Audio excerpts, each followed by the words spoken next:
बेत्री फणस काढायला चाललोय. बघा हे बघा, रशी घेऊन चाललोय वरून सोडण्यासाठी.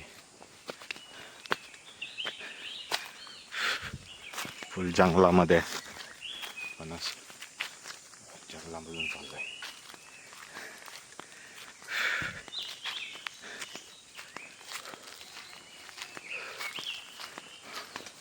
फणस काढता काढता तुम्हाला एक हे दाखवतो. कोकम आहे आणि हे पिकल्यानंतर रेड कलरचं होतं.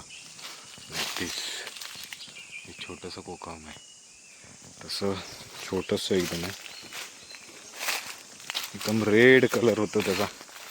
कोकम दिसतंय की नाही माहिती नाही. इथे आहे मध्ये एक रेड कलरचं आहे, ब्लर दिसतंय. हां हे बघा, हे दिसतंय ते कोकम आहे छोटंसं. अरे बघा, हे फणसाचं झाड आहे.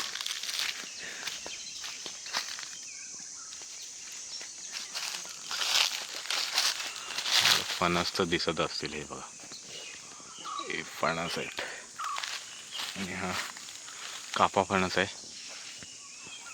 भारी पिकलेल्याचा वास येतो एकाचा. बघू वर चढून थोड्या वेळाने.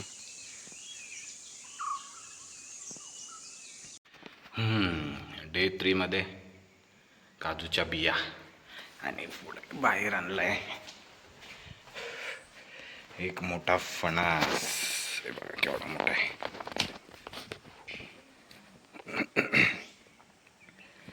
मोठा फणस आहे, कापा फणस आहे. आणि आंबे पण काढले. आंबे दाखवतो मी.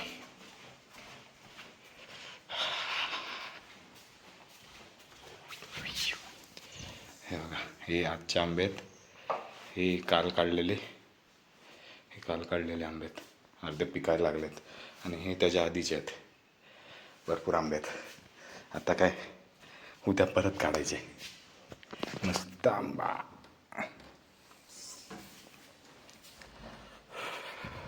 सकाळी भाकरीबरोबर आंबे झाले आणि थोड्या वेळाने परत रुटीन तेच. घरी फणसाचे कापे घरी.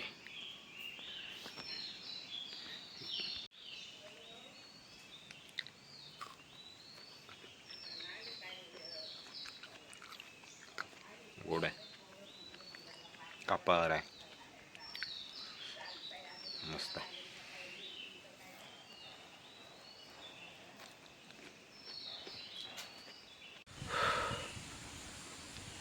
दुपार झाले आणि आंबे जेवणानंतर.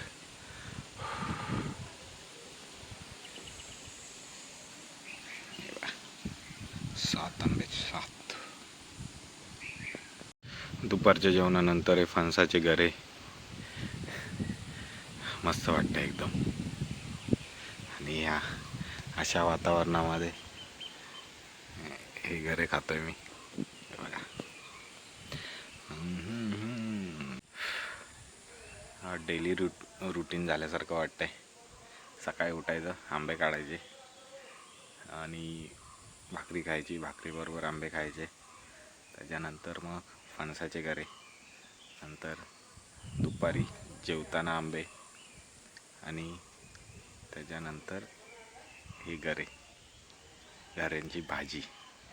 हा हा हा, एकदम मस्त मस्त वाटतंय.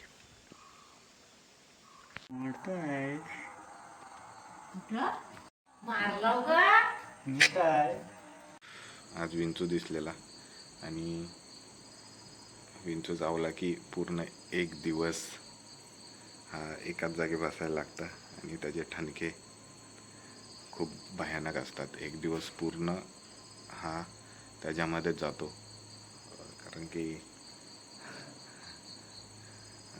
ते खूप दुखतं. म्हणजे एकदम असं ठणकतं खूप. मला चावलेला होळीमध्ये मला आठवत आहे याच होळीमध्ये चावलेला खूप आठवत आहे. अरे यार, बॅटरी लो झाली. आता काय, भेटूया आपण उद्या परत एकदा. चला तर मग.